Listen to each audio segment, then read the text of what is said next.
Good morning girls. आज हम start करेंगे chapter number 5 presentation of data, यानी आंकड़ों का प्रस्तुतिकरण। ठीक है,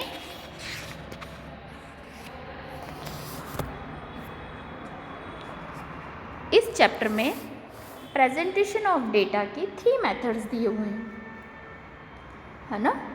तो इसमें प्रेजेंटेशन ऑफ डेटा के 3 मेथड्स हैं। पहली है टेबुलेशन, सेकंड है डायग्राम्स, ठीक है, और थर्ड है ग्राफ्स, है ना। मतलब आंकड़ों के प्रस्तुतिकरण की 3 प्रकार होते हैं, सारणीयन, चित्र और बिंदु रेखीय चित्र। ठीक है, अब हम बात करेंगे सारणीयन के अर्थ की। तो टेबुलेशन का क्या मीनिंग होता है? तो प्रेजेंटेशन ऑफ डेटा, डेटा के प्रेजेंटेशन में कॉलम्स, रोज, है ना, इसके थ्रू जब हम डेटा को सिंपल, अट्रैक्टिव और कंपैरेटिव बनाते हैं, वर्टिकल या हॉरिजेंटल रूप में, है ना। वर्टिकल यानी लंबवत होता है और हॉरिजेंटल यानी समवत होता है। ठीक है, तो इस तरीके से हमारे पास में सारणीयन तैयार होता है ना। मतलब सारणीयन को हम वर्गीकृत कर सकते हैं स्तंभों और पंक्तियों में। ठीक है, और ये जो है इस तरीके से बनाया जाता है जो कि सरल, आकर्षक दिखे और जिससे हमारी तुलना करने में आसानी हो। इसके थ्रू हम क्या कर सकते हैं, सारणीयन के द्वारा हम हमारे जो डेटा है उसको हम सुरक्षित रख सकते हैं।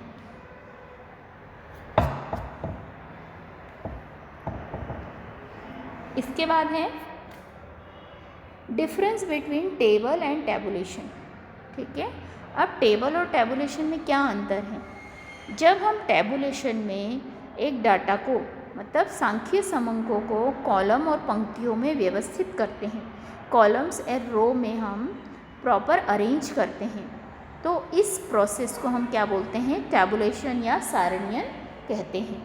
ठीक है, और सारणीयन की पूर्णता को ही हम सारणी कहते हैं। मतलब टैबुलेशन की प्रोसेस कंप्लीट होने के बाद में जब हमको रिज़ल्ट मिलता है तो उस रिज़ल्ट को हम टैबुलेशन कहते हैं। सॉरी, रिज़ल्ट के रूप में हमको जो प्रोसेस, टैबुलेशन की प्रोसेस के बाद जो हमको रिज़ल्ट मिलता है उसको हम टेबल कहते हैं, है ना। मतलब सारणी कहते हैं। तो सारणीयन की पूर्णता पर हमको जो चीज़ मिलती है उसको हम सारणी कहते हैं, या हम ये भी कह सकते हैं कि सारणीयन की प्रक्रिया का जो परिणाम है वही क्या है, सारणी है। ठीक है, अब हमारा नेक्स्ट देखते हैं हमारे ऑब्जेक्टिव्स ऑफ टैबुलेशन।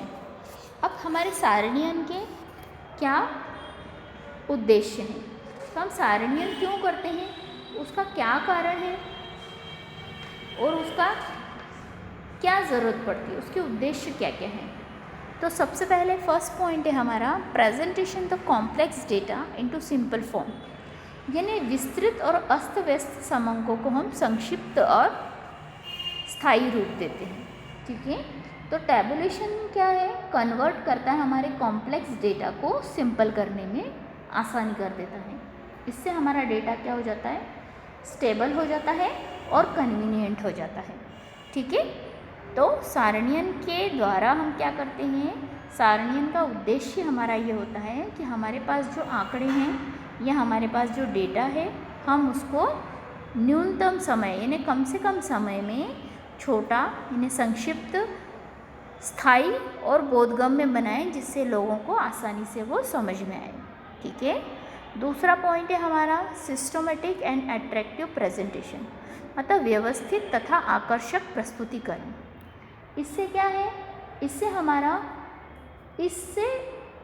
हम डेटा को प्रेजेंट करने का सिंपल तरीका, ठीक है, और बहुत ही अट्रैक्टिव तरीका देख लेते हैं, जिससे हम इस डेटा को इजीली अंडरस्टैंड कर सकते हैं, इजीली समझ सकते हैं, और साथ में ये डेटा हमारे और भी बहुत सारे काम आता है। ठीक है, तो इस डेटा को हम हमारा डेटा का उद्देश्य यही है कि हम हमारे डेटा को व्यवस्थित और आकर्षक प्रस्तुतिकरण दें, है ना। जब टेबल बन जाती है तो हमें ज़्यादा सुंदर दिखाई देती है ना।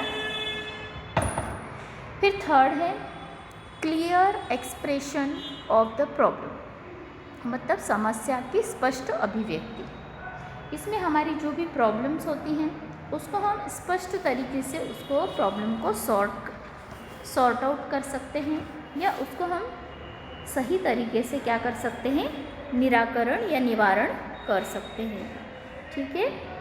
फिर है हमारा फोर्थ पॉइंट है मैथमेटिकल गणनाओं, है ना, मैथमेटिकल ट्रीटमेंट, यानी गणितीय गणनाओं में सरलता। इससे क्या है, हमारा सारणियन का उद्देश्य हमारे समंको यानी हमारा जो डेटा है उसको हमको कैसे आसान होता है, गणितीय क्रियाओं से हमको आसानी होती है। जब हम मैथमेटिकल एक्सप्रेशन में यानी संख्याओं में जब बात करते हैं तो हमको आंकड़ा समझ में आता है। जैसे अगर मैं कहती हूँ कि भाई इस क्लास में या इस स्कूल में इतने बच्चे पढ़ते हैं, तो आपको समझ में आएगा कि हाँ भाई इतने सारे बच्चे हैं इस स्कूल में या हमारी क्लास में। तो ये क्या होती है, हमको समझने में आंकड़ों को आसानी हो जाती है ना। और साथ में है हमारे पास में जो टैबुलेशन के थ्रू बाकी के काम होते हैं, डेटा को प्लस करना, माइनस करना, या उसकी मल्टीप्लिकेशन है या डिवाइड करना, या उससे जोड़ घटाव या गुणा भाग जो भी हम करते हैं, तो ये सारी जो चीज़ें हैं हमारी इजीली हो जाए और हमको इसमें क्या है, एक्यूरेट डेटा मिले। ठीक है। तो ये हो गया हमारा फोर्थ पॉइंट मैथमेटिकल ट्रीटमेंट के लिए। देन फिफ्थ पॉइंट है कंपैरिजन, यानी तुलना में सुविधा, है ना। तुलना में इससे क्या होगी, हमको सुविधा हो जाएगी, है ना। इसमें जितने भी खाने या पंक्तियाँ हैं उनको हम सरलता से इसमें क्या कर सकते हैं, तुलना कर सकते हैं। तो ये हमारा ऑब्जेक्ट्स यहाँ पे फिनिश हुए। अब हम नेक्स्ट देखते हैं हमारा सारणियन का महत्व या लाभ। अब हमारे सारणियन से क्या हमको लाभ मिलेंगे, जब हम टैबुलेशन की प्रोसेस करते हैं तो इसमें सबसे पहला पॉइंट है ईजी अंडरस्टैंडिंग ऑफ फैक्ट्स, यानी तथ्यों को समझना हमको सरल होता है। मतलब हमारे पास जो डेटा है ना, जिसको हम टैबुलेशन के थ्रू हमारे रोज़ एंड कॉलम्स में हम क्या करेंगे, प्रॉपर तरीके से क्या करेंगे, अरेंज करेंगे। तो इससे हमको अरेंज करने में आसानी हो जाती है, क्योंकि टेबल्स में हमको लिखना क्या हो जाता है, डेटा को आसान हो जाता है। ठीक है। फिर है हमारा अट्रैक्टिव, है ना। हमारा जो सारणियन है, टैबुलेशन जो है, उससे हमारा जो डेटा है वो कैसा होता है, अट्रैक्टिव हो जाता है, और साथ में वो बहुत ही प्रभावशाली दिखता है, जिससे हमको उसको समझने में आसानी होती है, मतलब इजी टू अंडरस्टैंडेबल होता है वो। ठीक है। देन नेक्स्ट है इकोनॉमिकल, मतलब मितव्ययिता, है ना। मतलब टैबुलेशन की प्रोसेस में हमको क्या होती है, ये प्रोसेस हमको बहुत ही मितव्ययी होती है, मतलब इकोनॉमिकली खर्च कम आता है, जिससे हमको टाइम और प्लेस दोनों की ही क्या होती है, सेविंग हो जाती है ना। और दोनों में ही हमको कम खर्च में काम हो जाता है। फिर है तुलना में सहायक, है ना। इससे हमको कंपैरिजन करने में आसानी होती है। ठीक है। क्यों, क्योंकि हम टैबुलेशन के थ्रू इजीली हम क्या कर सकते हैं, 2 या 2 से अधिक सारणियाँ बना सकते हैं, है ना। या सीरीज़ के थ्रू हम अलग अलग टेबल बना करके उसमें हम कंपैरिजन कर सकते हैं। फिर है एरर्स, इससे हमको एरर्स आसानी से पता चल जाती हैं, है ना, क्योंकि सारणियन में हमको क्या है, हम इजीली देख पाएंगे कि हमको कहाँ कौन सी दिक्कत आ रही है। तो इससे हमको गलतियाँ पकड़ने में भी आसानी होती है। क्यों, क्योंकि इसको हम सारणियन के थ्रू या टैबुलेशन के थ्रू हम क्या कर देते हैं, छोटा कर देते हैं। तो इससे हमको डेटा को समझने में और भी ज़्यादा आसानी होती है। ठीक है। अब हम आगे बात करेंगे लिमिटेशंस ऑफ टैबुलेशन, मतलब सारणियन की सीमाएं।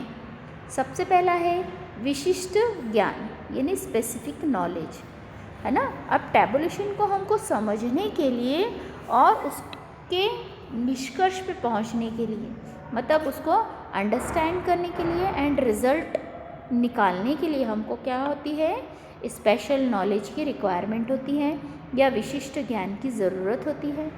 तो साधारण ज्ञान वाला जो व्यक्ति होता है, जिसके पास में नॉर्मल नॉलेज है, वो टैबुलेशन से रिज़ल्ट नहीं निकाल सकता है। तो इसमें एक टैबुलेशन का एक और क्या है, लिमिटेशन या दोष कह सकते हैं कि इसके लिए आपको टैबुलेशन का नॉलेज होना कंपलसरी है। देन सेकंड है निग्लेक्ट क्वालिटेटिव एस्पेक्ट्स। इसमें हम गुणात्मक तथ्यों की उपेक्षा करते हैं, है ना। मतलब टैबुलेशन में हम सिर्फ क्या कर रहे हैं, मैथमेटिकल सिर्फ डेटा को ही क्या कर सकते हैं, प्रेजेंट कर सकते हैं, है ना। मतलब इसमें क्या है, हम सिर्फ संख्याओं को ही लिखते हैं या संख्याओं को या उनके संख्यात्मक रूप को ही हम क्या कर सकते हैं, एक्सप्रेस कर सकते हैं। तो इससे हमारा क्वालिटेटिव एस्पेक्ट जो होता है वो बिल्कुल ही नकारात्मक हो जाता है। मतलब उसको हम टोटली निगलेक्ट कर देते हैं, है ना। कि भाई अगर किसी क्लास में बहुत सारे बच्चे हैं तो उन बच्चों में क्वालिटीज़ भी अलग अलग होंगी। तो हमने उनका क्या किया, संख्याएं तो ले ली पर हमने उनकी क्वालिटी को क्या कर दिया, क्वालिटी को निगलेक्ट कर दिया है। ठीक है। तो अब हमारा नेक्स्ट थर्ड पॉइंट है no place for individual importance. यानी पदों की स्वतंत्रता की भी हमने इसमें समाप्ति कर दी है।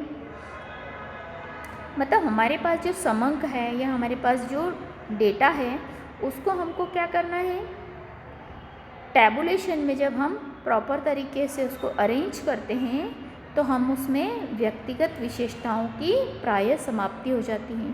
क्योंकि डेटा को हमने क्या कर दिया है, एग्रीगेट डेटा निकाला है, तो उसमें हमारा जो व्यक्तिगत स्वतंत्रता होती है वो बिल्कुल भी नहीं रहती है ना। क्योंकि हमको उसमें एक व्यक्ति विशेष को इम्पोर्टेंस देना मुश्किल हो जाता है। फिर फोर्थ पॉइंट है सैक्रिफाइस ऑफ एक्यूरेसी, है ना।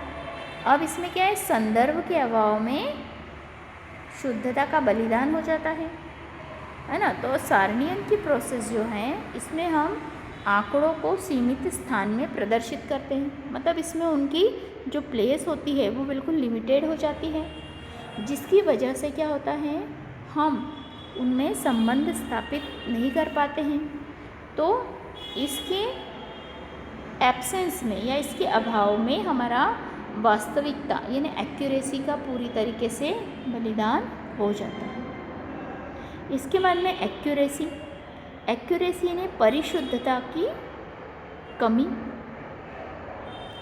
अब इसी वजह से, है ना, इसी वजह से क्या होता है, सारणियन की प्रक्रिया के अंतर्गत, है ना, मतलब टैबुलेशन की प्रोसेस में क्या होता है, जितने भी हमारे समंक यानी डेटा और एक्चुअल डेटा जो है उसमें डिफरेंस आ जाता है। तो इसी वजह से वो एग्जैक्टली शुद्ध आंकड़े हमको नहीं बता पाते हैं। क्यों? क्योंकि इसमें शुद्धता कम हो जाती है, इसी वजह से। ठीक है। अब हम बात करेंगे अच्छी सारणियन के लक्षण। एक अच्छी सारणी के कौन कौन से लक्षण होते हैं, मतलब characteristics of a good table, है ना। सबसे पहले तो उसकी साइज़ या उसका आकार, है ना। एक सारणी का आकार कैसा होना चाहिए, उपयुक्त तो होना चाहिए ना, एकदम छोटा होना चाहिए, न too small no nor long. मतलब ना ही बहुत छोटा होना चाहिए ना ही बहुत बड़ा होना चाहिए। ठीक है। इसके बाद में साइंटिफिक यानी उसमें वैज्ञानिकता भी होनी चाहिए। सारणी वैज्ञानिक तरीके से बनानी चाहिए। क्यों? क्योंकि ये सारणी जब हम बनाएंगे तो उसमें हमको क्रमबद्धता यानी उसका ऑर्डर, है ना, उसकी इंटेलिजेंस और उसको सुव्यवस्थित यानी उसको प्रेजेंटेबल करने के लिए हमको डेटा को बहुत ही ध्यान में रखना ज़रूरी होता है। फिर है हमारा अकॉर्डिंग टू ऑब्जेक्ट, है ना, उद्देश्यानुसार भी होना चाहिए। हमारा डेटा कैसा होना चाहिए, उद्देश्य की पूर्ति करने वाला होना चाहिए, है ना। मतलब सारणी का जो हम निर्माण कर रहे हैं वो अनुसंधान के उद्देश्य के अनुरूप होना चाहिए, है ना। तभी क्या होगा, वो प्रॉपर तरीके से काम कर पाएगा। फिर है इसमें तुलनात्मक यानी इसका कंपैरिजन भी होना चाहिए, है ना। अगर ये सारणी का निर्माण हम तुलनात्मक तरीके से दोनों उद्देश्यों की पूर्ति के लिए करते हैं तो हमारा काम कैसा होगा, आसान होगा, है ना। अब इसमें हमको इकाई का उल्लेख भी मिलेगा। यदि सारणी में विभिन्न इकाइयों का उपयोग हुआ है तो उनका उल्लेख भी हमको इसमें प्रॉपर तरीके से मिलेगा, है ना। मतलब हमारे पास में सारी यूनिट्स का पूरी तरीके से क्या मिलेगा, इन्फॉर्मेशन मिल जाएगी हमको।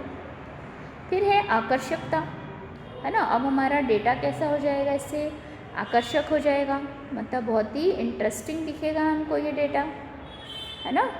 तो यहाँ पर हमारा ये characteristics of good table finish हुआ। इसके बाद है हमारा क्लासिफिकेशन और टेबुलेशन में डिफरेंस। अब देखिए सबसे पहले ये प्रोसेस, क्लासिफिकेशन में हम डेटा को क्या करते हैं, ऑर्गेनाइज करते हैं, मतलब हम समंकों को कैसे करते हैं, व्यवस्थित करते हैं। क्लासिफिकेशन को हम समंक कहते हैं, ठीक है। और जबकि सारणीयन जो है, सारणीयन हमको क्या देता है, डाटा सिंपल और कन्वीनियंस करके देता है, मतलब हमको संक्षिप्तता में देता है। अगर अब हम उद्देश्य की बात करें तो क्लासिफिकेशन यानी वर्गीकरण में हमारा वर्गीकरण का उद्देश्य जो होता है वो क्या होता है, डाटा का विश्लेषण करना, यानी हमारे आंकड़ों का विश्लेषण करना होता है, ठीक है। जबकि अगर हम सारणीयन की बात करें या टेबुलेशन की, तो इसका ऑब्जेक्ट क्या होता है, टू प्रेजेंट द डेटा, सिर्फ आंकड़ों के प्रस्तुतिकरण का उद्देश्य इसका होता है, मतलब सिर्फ आंकड़ों को प्रस्तुत करना ही इसका उद्देश्य है। फिर है नेचर, अगर हम उसकी बात करें, इसकी प्रकृति की या उसके स्वरूप की, तो इसमें आंकड़े जो है ना, आंकड़ों में हम क्या करते हैं, समानता और असमानताओं पर ध्यान देते हैं, है ना। मतलब वर्गीकरण में हम सिर्फ समानताएं और असमानताओं पे ध्यान देते हैं, मतलब सिमिलरिटीज़ एंड डिससिमिलरिटीज़ पे। जबकि सारणीयन की अगर हम बात करें तो इसमें वर्गीकृत आंकड़ों को पंक्तियों और कॉलम्स में, रो या कॉलम्स में हम इसको बांटते हैं, ठीक है। अब हम बात करें विभाजन की या डिवीज़न की, तो here data is divided into class and सब क्लास, है ना। इसमें डाटा को हम क्या करते हैं, हमारे वर्गों और उपवर्गों में विभाजित करते हैं। जबकि अगर हम टेबुलेशन की बात करें या सारणीयन की बात करें, तो इसमें हम क्या करते हैं, हमारे डेटा को हम हेडिंग्स और सब हेडिंग्स में डिवाइड करते हैं, मतलब शीर्षक और उपशीर्षक में हम इसको बांट देते हैं।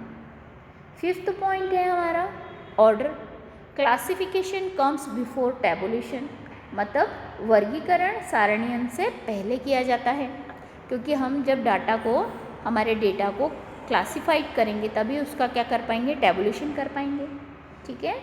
जबकि अगर हम टेबुलेशन की बात करें तो सारणीयन वर्गीकरण के बाद होता है, मतलब टेबुलेशन कम्स आफ्टर क्लासिफिकेशन, ठीक है। क्लासिफिकेशन के बाद ही हम वर्गीकरण या सारणीयन कर सकते हैं, ठीक है। तो ये आपको हिंदी में दिया हुआ है, ठीक है, मैं आपको उसको एक्सप्लेन कर चुकी हूँ। इसके आगे के टॉपिक को अब हम नेक्स्ट वीडियो में कंप्लीट करेंगे, ठीक है। तो तब तक के लिए थैंक यू गर्ल्स।